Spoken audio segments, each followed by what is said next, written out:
O curso de secretariado visa capacitar o profissional para atuar como secretário nas organizações contemporâneas. Para isso, aborda como redigir documentos típicos do mundo empresarial, fornecendo dicas sobre gerenciamento adequado da informação e também orientando sobre vários fatores de comunicação. Nesta aula, vamos começar a aprender sobre os textos comerciais, com destaque para a ata, carta comercial, memorando, relatórios, ofício e a circular. Olá, pronto para mais uma aula? Espero que tenha estudado bastante os assuntos da aula passada, pois eles são muito importantes. Nesta aula, começaremos a enfatizar os principais textos comerciais empregados na rotina de trabalhos dos secretários. Então, vamos aos estudos. Como já sabemos, há diversas maneiras de transmitir uma mensagem a alguém. Quando queremos dizer algo, podemos utilizar a fala, a escrita e até gestos. Contudo, é fundamental ter em mente que para cada ocasião existe uma forma de expressão apropriada. Pense bem, as palavras que uma pessoa utiliza para falar com seu irmão de 4 anos possivelmente não são as mesmas que utilizaria para falar com a sua avó. Do mesmo modo, pense como seria inadequado um profissional ser apresentado ao novo diretor executivo e começar a conversar com ele como se fosse seu amigo íntimo. Então, antes de iniciar a explicação de hoje, vamos acompanhar um vídeo ilustrativo que aborda o conteúdo que iremos aprender. Acompanhe com atenção.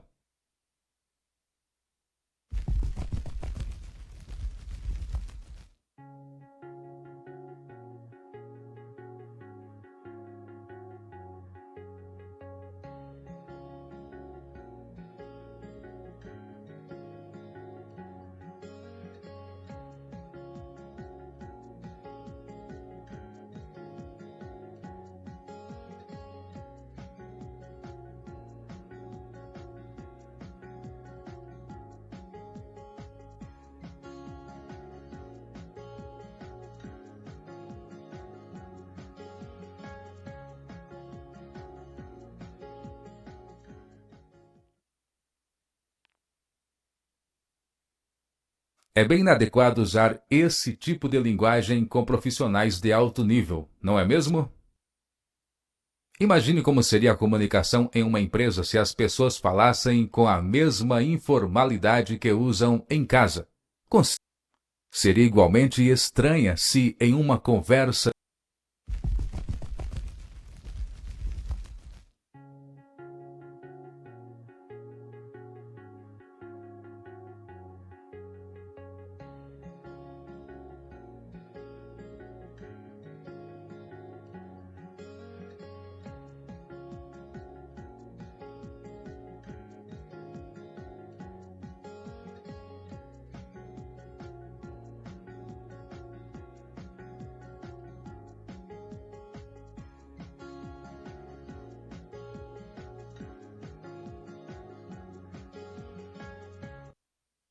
é bem inadequado usar esse tipo de linguagem com profissionais de alto nível, não é mesmo? Imagine como seria a comunicação em uma empresa se as pessoas falassem com a mesma informalidade que usam em casa, com seus familiares. Seria igualmente estranha se, em uma conversa de amigos, fossem utilizadas as mesmas formas de tratamento usadas no ambiente de trabalho. Saiba que, no mundo empresarial, as formas de comunicação são bem estabelecidas. Basicamente, é recomendado não inserir muitos traços pessoais ou sinais de afetividade nas mensagens, especialmente se elas são escritas. Para cada nível de hierarquia, há uma forma de tratamento diferente, como também há padrões para a comunicação com pessoas externas à empresa, como clientes, parceiros ou fornecedores.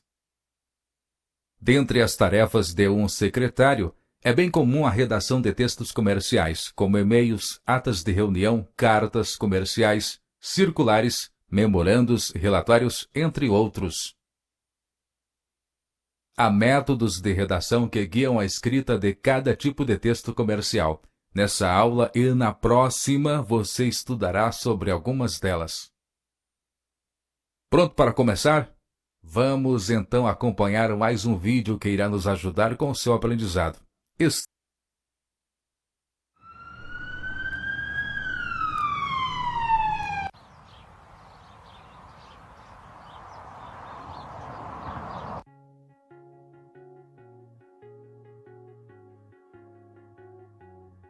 Olá!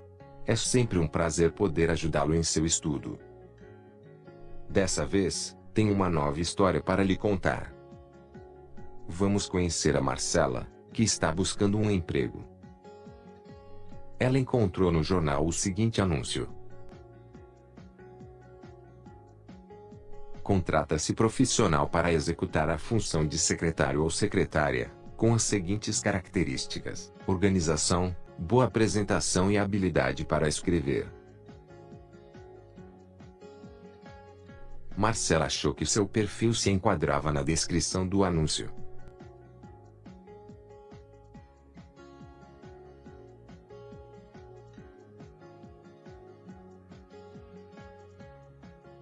Ela adora escrever e já criou 2 romances, além de um livro de poesias.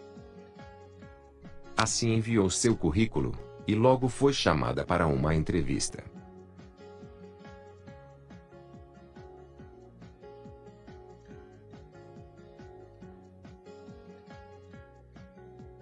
Chegando à empresa, um funcionário do setor de recursos humanos pediu que ela fizesse um teste de aptidão. Veja só o que dizia o teste. Com base na descrição a seguir, escreva um texto comercial para cada necessidade indicada. Nossa empresa conta com aproximadamente 120 colaboradores. No momento, precisamos informar a todos sobre a nova gestão de projetos, assumida no último mês pela senhora Thaís Souza. Além disso, também é necessário enviar um comunicado aos clientes informando sobre a alteração na direção da empresa. Pois bem, anteriormente vimos que Marcela tem talento para o romance e a poesia, não é mesmo? Mas será que ela possui, ao mesmo tempo, capacidade para escrever o tipo de texto que foi pedido no teste de aptidão da empresa?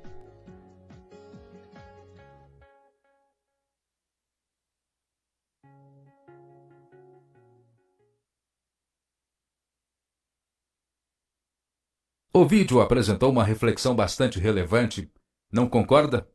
Então, vamos ver as principais considerações para a produção de um bom texto comercial. Para que você consiga entender, vamos ver um rápido vídeo que ilustra o discurso de um presidente de uma empresa em uma assembleia de acionistas.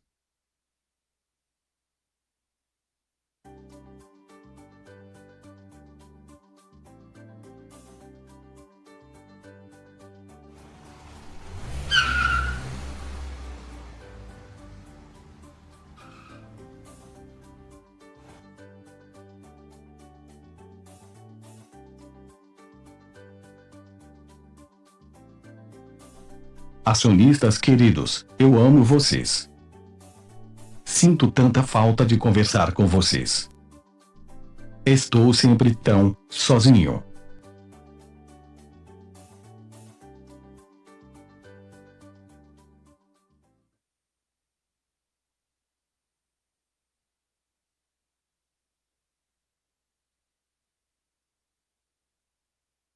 É fácil perceber que a pessoa que escreveu o discurso desse presidente errou no tom, não é mesmo? Entenda que em todo tipo de texto há orientações para guiar a redação. Fique ligado, no caso da redação comercial, o bom texto é sempre claro, objetivo e emprega linguagem apropriada para cada ocasião. Vamos ver quais são as características de um bom texto comercial. Um bom texto comercial é imparcial e impessoal, ou seja, evita a utilização de opiniões e o excesso de pronomes pessoais.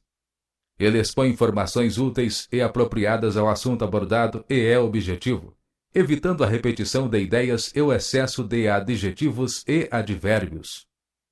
Além disso, um bom texto comercial é breve, claro, coerente, conciso, correto gramaticalmente e apresenta informações baseadas em fontes seguras. Porém, um texto comercial possui problemas nos seguintes casos: apresenta falta de conhecimento sobre o tema abordado. Não deixa claro qual é a ideia principal. O vocabulário é inadequado. Falta lógica. Para que você possa entender melhor essa questão, observe atentamente esse exemplo de carta comercial. Podemos notar que esse texto apresenta vários problemas. Um deles é que a autora demonstra não conhecer bem a empresa a que se dirige. Outro problema é que não fica clara a ideia principal, pois a reunião será sobre o quê? A autora ainda emprega um vocabulário inapropriado, como no trecho "Um abração, Márcia".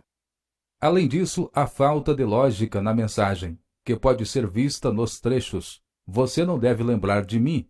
Podemos marcar uma reuniãozinha?". Então, iremos destacar a partir de agora 3 dos principais tipos de texto comercial: a ata, a carta comercial e o memorando. No entanto, antes, veremos se você está entendendo esse conteúdo. Indique se a sentença exibida a seguir está correta ou errada.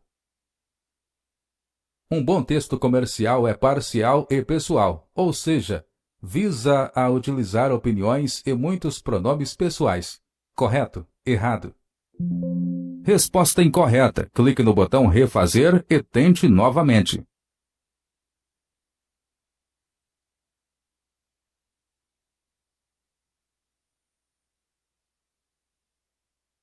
Um bom texto comercial é parcial. Resposta correta. Clique no botão avançar.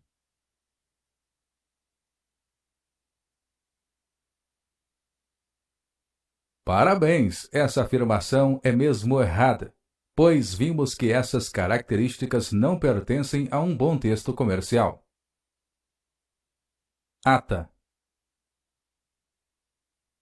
Em reuniões, integram a rotina de trabalho de uma empresa, e é preciso registrar os temas que são definidos nesses encontros profissionais. É para isso que existe a ata.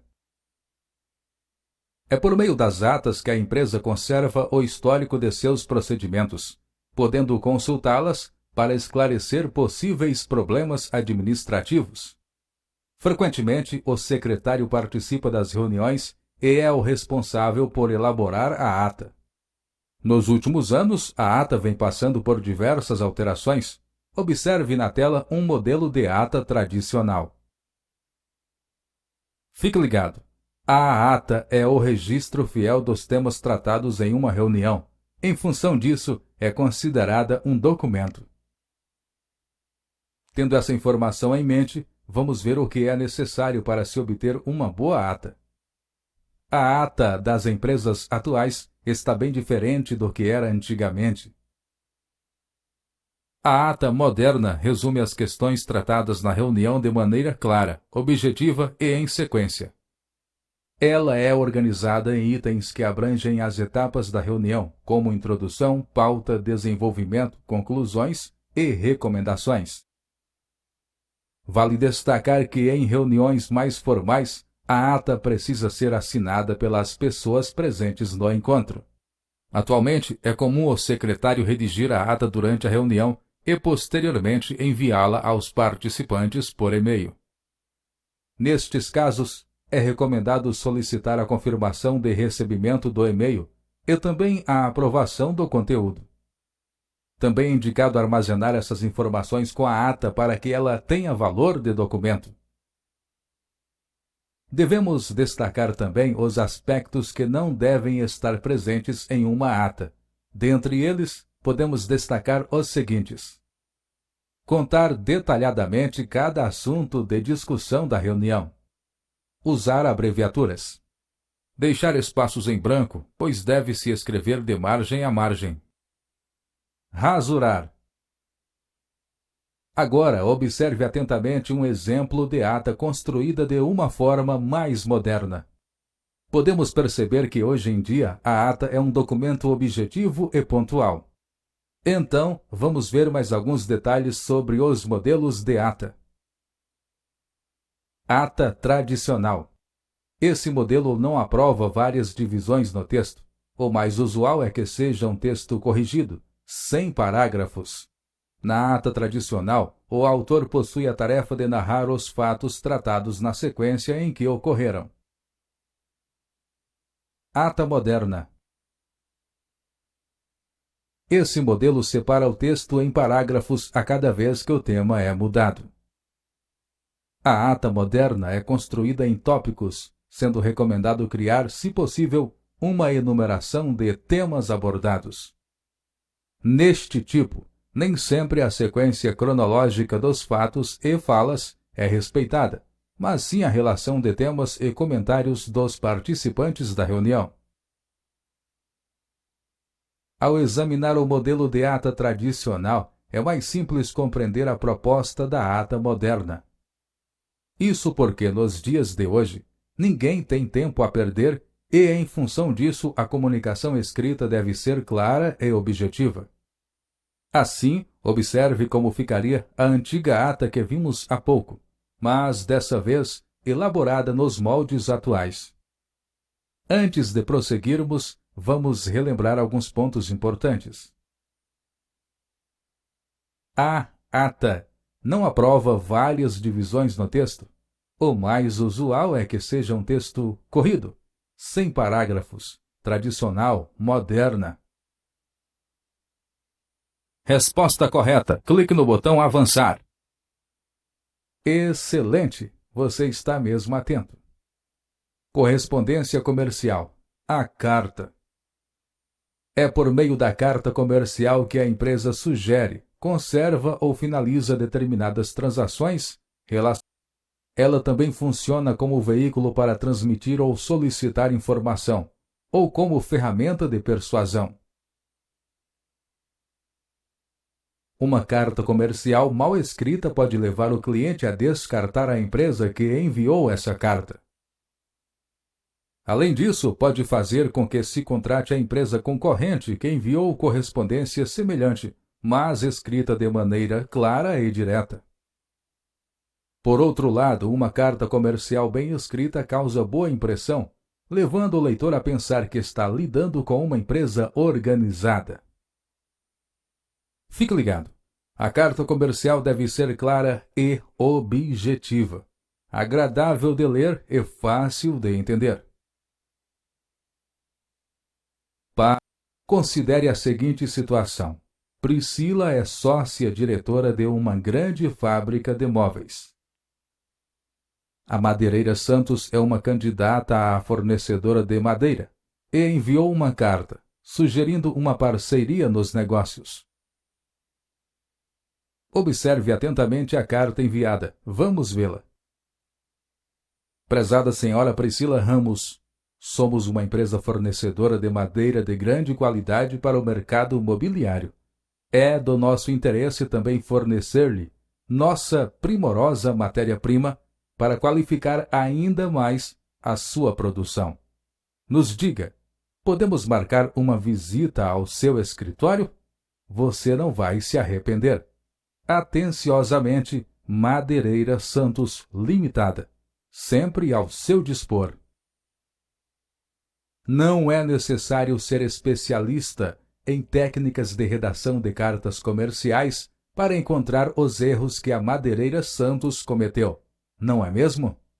Neste exemplo não faltou apenas técnica, mas até mesmo cuidado e bom senso. Possivelmente, a pessoa que escreveu a carta não percebeu que estava representando a empresa por meio dela.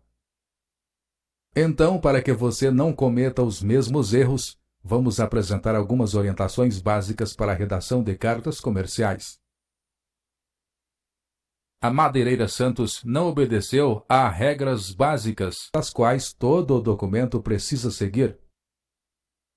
Assim, quando for digitar uma carta no computador, Utilizando um editor de texto, aconselha-se observar alguns aspectos fundamentais.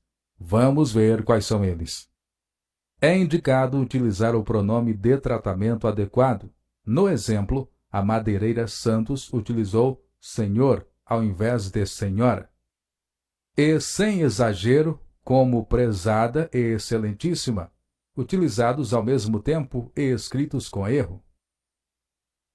Também é recomendado empregar uma linguagem mais formal, sem frases como "você não vai se arrepender". Outra indicação é usar uma única fonte, isto é, tipo de letra, sempre no mesmo tamanho e cor, e preferencialmente as fontes mais tradicionais como Arial e Verdana. Deve-se ter atenção para que a formatação geral do texto fique padronizada. Por fim, também é importante efetuar a verificação ortográfica para excluir erros de digitação e ortografia. Também é importante conhecer a estrutura da carta comercial. Saiba que a carta comercial segue uma estrutura padrão que é adotada por praticamente todas as empresas, com algumas pequenas variações. Seus componentes são: local e data. Deve apresentar a cidade onde se localiza a empresa que está enviando a carta e a data em que a carta foi escrita. Destinatário. Indica o nome da pessoa que irá receber a carta e o nome e endereço completo da empresa. Contexto ou assunto. Apresenta o tema que a carta aborda. Vocativo. Trata-se do pronome de tratamento para se dirigir a alguém, como prezados senhores. Despedida.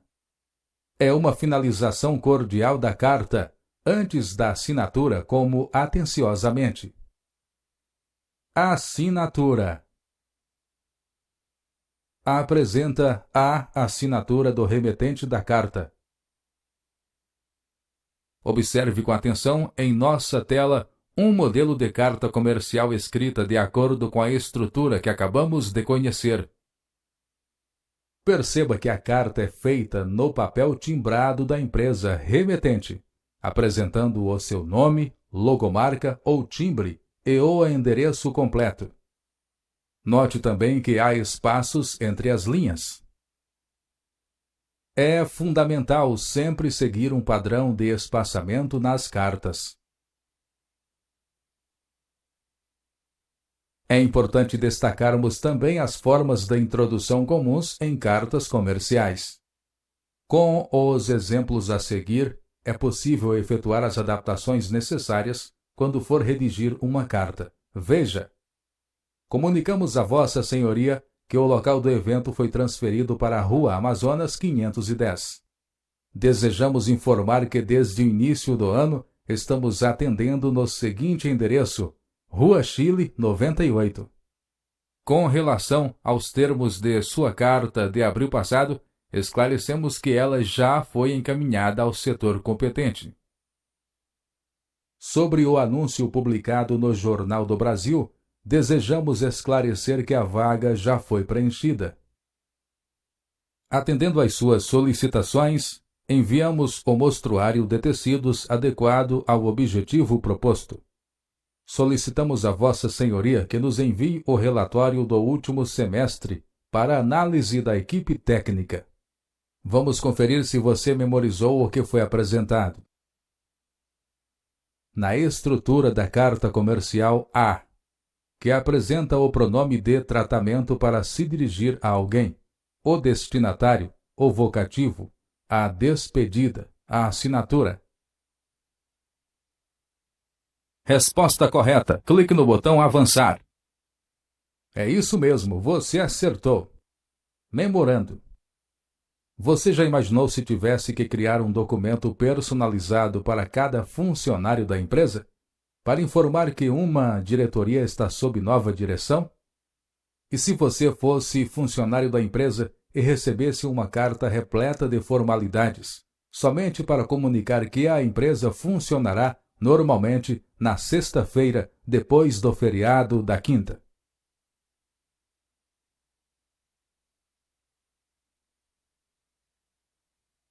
Assim, para conseguir uma comunicação rápida e direta no ambiente interno da empresa, é possível enviar um memorando, também chamado de comunicado interno ou CI.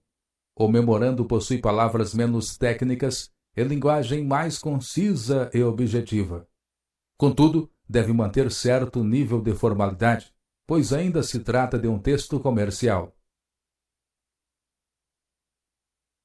O memorando é um texto breve que tem a função de informar os colaboradores sobre políticas, decisões e orientações da organização. Após destacar mais esse aprendizado, vamos ver como deve ser a estrutura do memorando.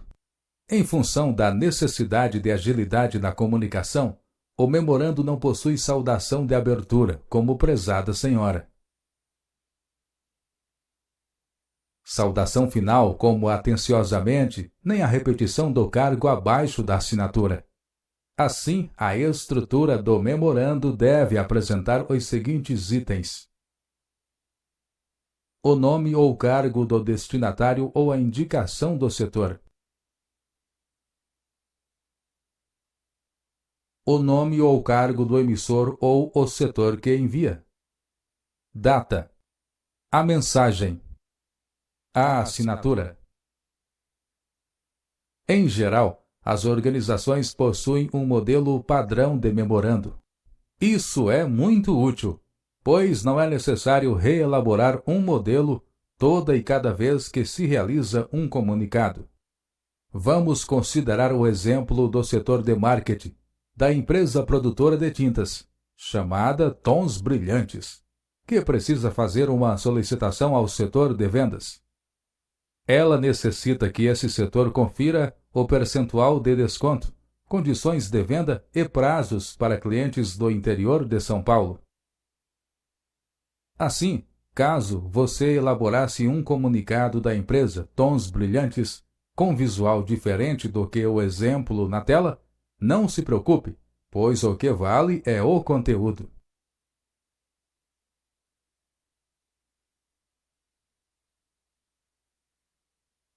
Tenham em mente que nem sempre é simples transmitir uma mensagem de maneira concisa, em quase uma frase. Por isso, é recomendado sempre fazer o exercício de simplificar as mensagens. É recomendado conservar uma lista atualizada das pessoas que devem receber um memorando. Dessa forma, evita-se a falta grave de um comunicado importante não atingir a todos.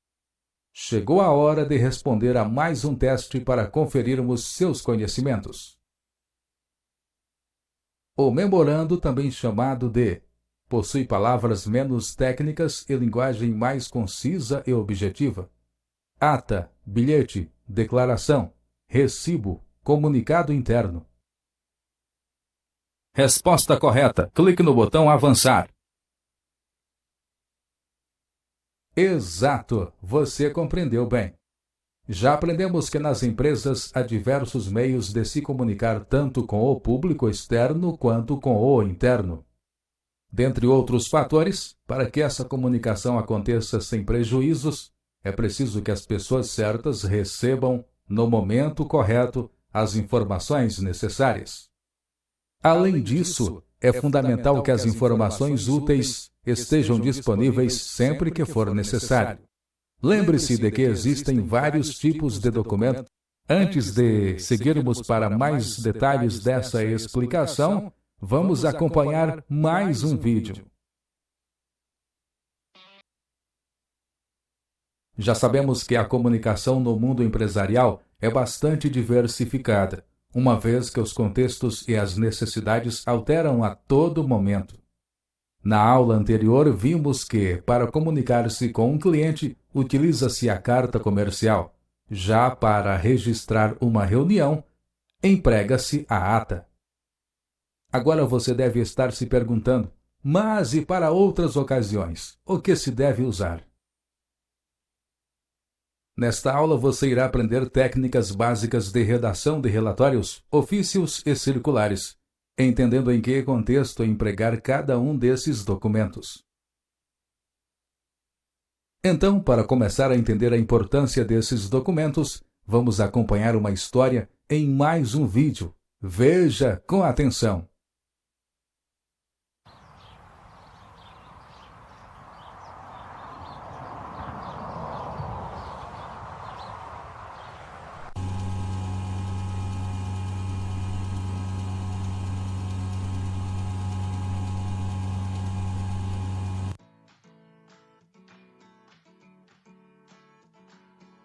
Olá! Não falei que logo nos veríamos de novo? Eu voltei para lhe contar uma interessante história. Então vamos lá. Esse é Giovanni. Ele é gerente de projetos em uma empresa de engenharia. Ele é bastante respeitado por sua capacidade e pelos resultados que produz para a empresa. Porém, ele possui uma falha: ele se aproveita do fato de ter boa memória. Assim, ele guarda todas as informações importantes apenas em sua cabeça.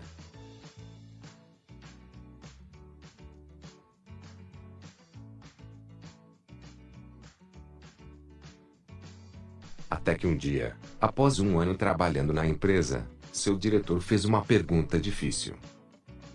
Ele precisava saber quais tarefas Giovanni havia desenvolvido, semanalmente em cada um dos seus 4 projetos. Também queria saber quantas horas Giovanni havia gasto nelas, desde que entrou para a empresa. O diretor precisava elaborar um relatório detalhado, em razão de uma auditoria no cliente. Bom, nem com a melhor das memórias, Giovanni poderia fazer essa conta. Isso porque ele não tinha criado nenhum registro. Assim, a solução que ele encontrou foi usar a sua experiência.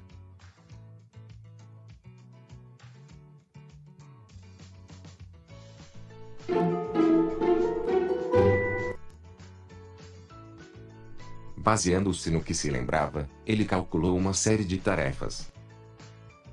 E depois estimou o número correspondente de horas. Porém, as horas que Giovanni informou ao diretor eram diferentes da previsão que ele tinha realizado no começo do projeto. E a auditoria identificou essa divergência. Que situação constrangedora, não é mesmo?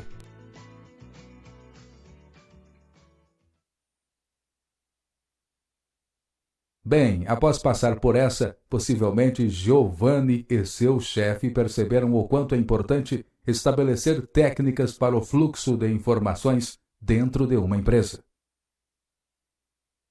Fique ligado, os detalhes dos trabalhos não devem ficar, em hipótese nenhuma, guardados somente na memória de um único colaborador. Saiba que esse assunto está relacionado com a gestão do conhecimento. Elaborar documentos escritos é uma maneira de transformar o conhecimento tácito em conhecimento explícito. Entenda que o tácito está na memória de uma pessoa, enquanto o explícito está acessível a outras pessoas. Em relação ao caso das horas de Giovanni, tudo teria ocorrido bem se ele tivesse preparado relatórios periódicos. Então vamos ver o que deve ser observado na elaboração de relatórios. Antes, porém, vamos ver o quanto você já entendeu sobre o que falamos. Para que essa comunicação aconteça sem prejuízos, é preciso que as pessoas certas recebam, no momento correto, as informações necessárias e que as informações úteis estejam disponíveis sempre que for necessário. Correto? Errado? Resposta correta. Clique no botão Avançar. Muito bem, essa afirmação é mesmo correta, como aprendemos há pouco. Relatórios. Você saberia dizer a razão de ser necessário elaborar relatórios? Bem, pense como seria se todas as fases e todos os problemas de um projeto ficassem armazenados apenas na cabeça das pessoas envolvidas naquele serviço. Saiba que elaborar relatórios é uma atividade frequente no decorrer e ao fim de um projeto ou de determinado procedimento da empresa. Quase todos os níveis de hierarquia da empresa criam relatórios, o que inclui diretores, gerentes e outros membros, até mesmo os secretários. Como o próprio nome já indica, relatório é derivado de relatar. Fique ligado, nas empresas o relatório é indispensável para documentar os fatos, os problemas, as soluções e os resultados de um projeto ou procedimento. Após frisar essa importante informação, vamos conhecer os principais tipos de relatórios. Há vários tipos de relatório.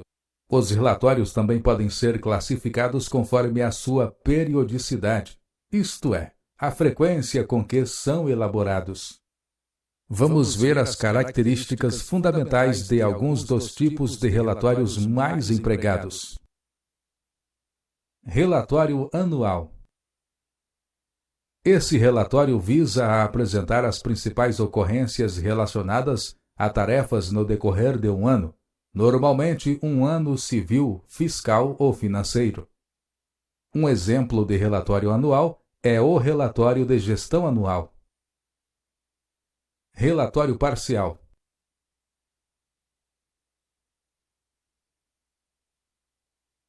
Esse tipo possui o mesmo objetivo do relatório anual. No entanto, se limita a períodos menores, como um mês, um trimestre ou um semestre. Como exemplo de relatório parcial, podemos destacar o relatório de gestão do trimestre, julho a setembro. Relatório de rotina. Esse relatório é desenvolvido em razão de trabalhos de rotina da chefia, gerência e equivalentes. Entenda que o relatório é um documento que expõe acontecimentos, fatos, despesas, transações ou tarefas efetuadas em uma empresa. Ele funciona tanto para prestação de contas como para controle. Vale destacar que os relatórios não existem apenas no mundo das empresas. O relatório científico, feito, por exemplo, quando um pesquisador apresenta os resultados de trabalho de campo. O relatório de inquérito, feito, por exemplo, para investigação ou estudo de normas de procedimento, entre outros tipos de relatórios. Sendo assim, é fundamental conhecer o objetivo do relatório que será preparado e o contexto em que ele será apresentado. Antes de prosseguirmos, vamos verificar se você está compreendendo bem a matéria estudada. O relatório de gestão do trimestre, julho a setembro, é um exemplo de relatório. Anual, parcial, de rotina, de pesquisa, de inquérito. Resposta correta. Clique no botão Avançar. Ótimo, você realmente está prestando bastante atenção na aula. Agora, vamos ver como criar um bom relatório. Cada tipo de relatório é estruturado de uma forma específica. Contudo, existem partes que compõem uma base comum à estrutura de todos eles. Capa. Deve informar o título do relatório, o nome do autor, o nome da empresa, o objeto do relatório, o local onde foi escrito e a data em geral, mês e ano ou apenas o ano. Observe um exemplo em nossa tela. Folha de rosto. Trata-se da primeira folha que vem após a capa e deve apresentar o título e subtítulo quando houver autor, local e data. Vale destacar se o relatório não se destinar à publicação, a folha de rosto pode ser dispensada. Índice. Apresenta a lista dos itens abordados, com a indicação das páginas, como se pode ver em nosso exemplo. No corpo do texto devem estar presentes a introdução, o desenvolvimento e a conclusão do relatório. Vamos ver mais detalhes sobre isso. Introdução. Essa parte informa por que ou para que o relatório foi preparado. De acordo com o tipo de relatório, pode informar também quem ou o que definiu a atividade de se elaborar o relatório. A introdução informa ainda o método empregado, as pessoas envolvidas ou colaboradores. Desenvolvimento. Trata-se do relato detalhado dos processos efetuados e dos fatos ocorridos. Apresenta os itens data, local, técnica praticada, pessoas e equipamentos envolvidos, julgamento ou observações relacionados aos eventos constatados. Em geral, o desenvolvimento é dividido em tópicos e subtópicos intitulados. Conclusão. Essa parte apresenta as considerações finais relacionadas à tarefa, à pesquisa ou à investigação. Na conclusão são efetuadas a retomada das conclusões parciais de cada tópico, a interpretação e a crítica dos fatos relatados, e ainda a sugestão de providências apropriadas. Após encerrar a abordagem do tema, é necessário finalizar o documento com determinadas informações. Na sequência vêm os anexos, quando necessário. Finalização. Informar o local, a data e a assinatura do autor do relatório. Anexos. Os anexos podem ser tabelas, gráficos, dados estatísticos, ilustrações e documentos comprobatórios. Também podem ser adicionados outros tipos de anexos, como aqueles que não se incluem diretamente no desenvolvimento, para tornar a leitura mais ágil. Há ainda os textos muito longos, que ficam nos anexos para facilitar a consulta. Para aperfeiçoar a sua compreensão, vamos fazer um teste antes de prosseguirmos. Em um relatório, o elemento chamado apresenta a lista dos itens abordados, com a indicação das páginas, capa, folha de rosto, índice, finalização, anexos. Resposta correta. Clique no botão Avançar. Perfeito! Você compreendeu bem. Com o conteúdo exercitado, podemos dar continuidade à nossa aula e aprender sobre outro tipo de texto comercial. Ofício. Saiba que em instituições de âmbito público, ao invés de cartas comerciais, são utilizados ofícios. Ofício é um documento utilizado para comunicação entre autoridades ou funcionários do serviço público. Esse documento é utilizado na comunicação de temas oficiais pelos órgãos da administração pública entre si e com órgãos particulares. Seu objetivo é informar com o máximo de clareza e exatidão, empregando para isso o padrão culto da língua. Caso você não trabalhe ou não pense em trabalhar no setor público, ainda assim é relevante aprender sobre as técnicas de redação do ofício. Isso porque as empresas privadas também utilizam esse documento, mesmo que em menor proporção, quando necessitam dirigir-se ao serviço público. Ao escrever um ofício, é fundamental ter em mente que ele se dirige a autoridades. Se para falar com o diretor de uma empresa privada é preciso algum nível de formalidade, imagine como deve ser com uma autoridade oficial. Esta é a grande diferença. Um ofício, por ser direcionado a autoridades públicas, deve seguir a regras ainda mais rigorosas de tratamento. Observe atentamente um modelo de ofício do Manual de Redação da Presidência da República. Repare em cada uma das margens indicadas.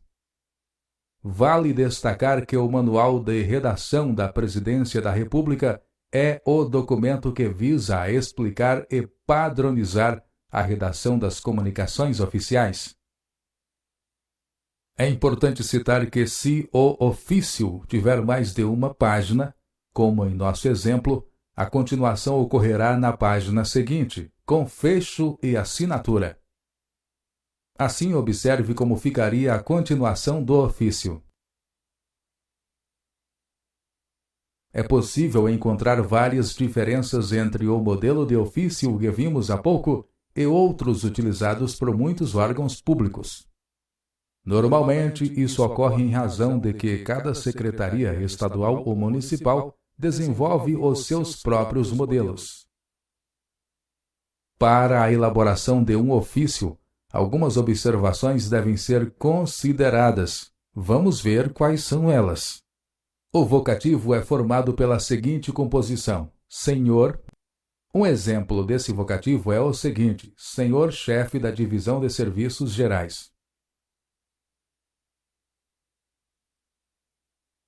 Outra observação é que o primeiro parágrafo, isto é, o vocativo, e o último parágrafo, a numeração dos outros parágrafos é realizada a 2,5 centímetros da margem esquerda da folha. É seguida de ponto e precisa alinhar o início de cada parágrafo pelo primeiro. O endereçamento no envelope, quando as comunicações forem direcionadas às autoridades tratadas por Vossa Excelência, deve ser feito da forma que você pode conferir em nossa tela. O Manual da Redação da Presidência da República também aponta que fica abolido o uso do tratamento digníssimo.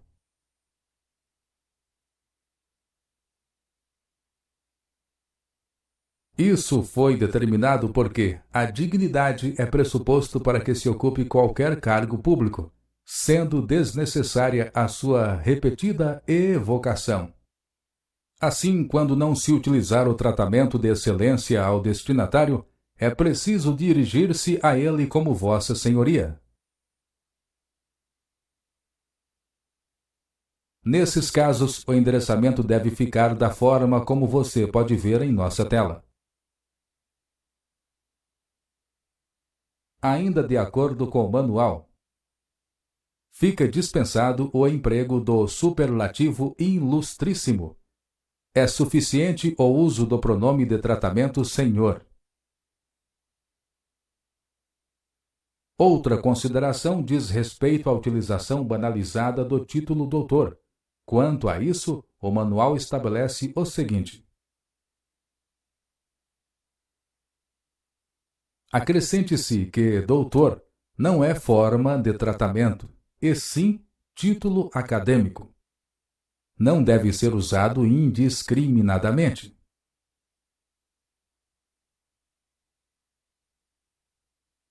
Seu emprego deve restringir-se a pessoas que tenham tal grau por terem concluído o curso universitário de doutorado.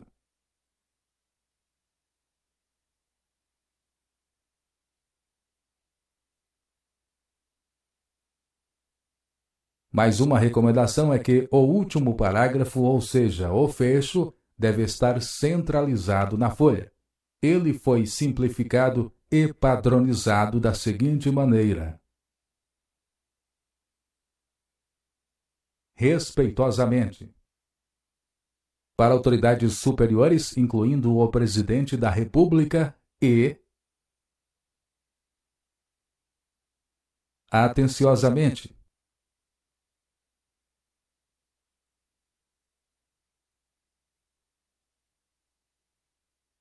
Para autoridades da mesma hierarquia ou de hierarquia inferior.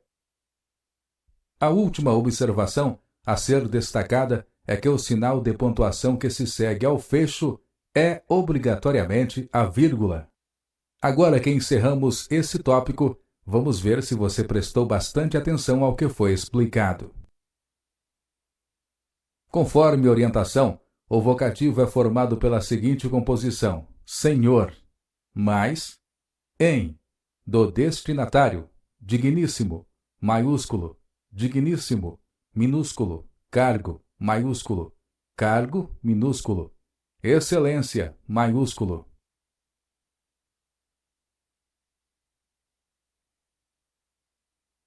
Resposta correta. Clique no botão avançar. Isso mesmo, foi exatamente isso que aprendemos. Circular. Você se lembra da época da escola, quando o professor entregava um bilhete pedindo que o levasse aos seus pais ou responsáveis? A mensagem podia ser, por exemplo, uma convocação para reunião com pais e professores ou um convite para a festa junina da escola.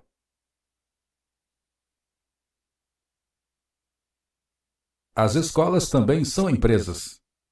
Nelas, como em várias outras empresas, a circular é uma ferramenta usada para transmitir um aviso, ordem ou orientação a diversos destinatários ao mesmo tempo. Vamos ver para quem, quando e por quais motivos se deve enviar uma circular. Fique ligado, a circular dispensa as formalidades dos outros textos comerciais. Seu conteúdo deve ser transmitido de maneira mais leve e objetiva. Após destacar mais esse aprendizado, vamos ver então os casos em que a circular deve ser utilizada. Para público interno. Nesse tipo de circular, a mensagem diz respeito apenas aos funcionários da empresa. Um exemplo disso é um aviso sobre a falta de água nas instalações da empresa em algum dia da semana.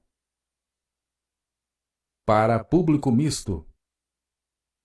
Nesse caso, a mensagem é de interesse não apenas dos funcionários, mas também das pessoas externas à empresa. Por exemplo, uma circular sobre a festa de confraternização da empresa no penúltimo dia do ano, quando não haverá expediente. Para público externo. Nesse tipo de circular, a mensagem se dirige apenas a pessoas que não trabalham na empresa. Como exemplo desse caso, podemos citar um informe sobre as obras no estacionamento de visitantes, pedindo desculpas pelo transtorno gerado. Entenda que na circular não é necessário incluir o endereço nem o nome do destinatário, pois se trata de um comunicado que se dirige a várias pessoas. Assim, o endereçamento ou nome do destinatário deve estar escrito no envelope da circular. Em relação à estrutura da circular, saiba que ela não possui uma estrutura padrão que deve ser obedecida obrigatoriamente. Contudo, há informações que precisam estar presentes no documento. Nome da empresa.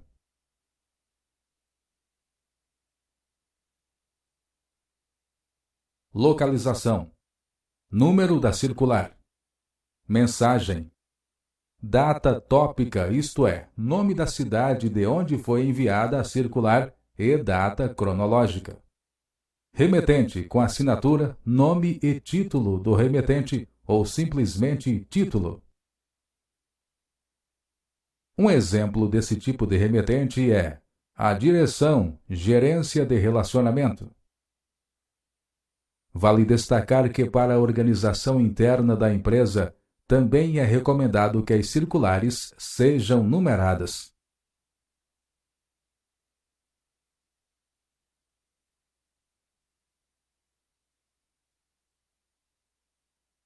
A numeração classifica o armazenamento e possibilita futuras consultas com mais facilidade. Observe o exemplo de uma circular em nossa tela.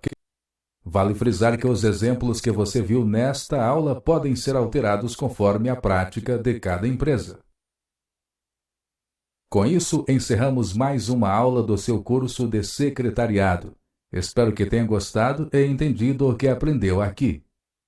Estude bastante. Lembre-se que todos os assuntos que vemos neste curso são de extrema importância.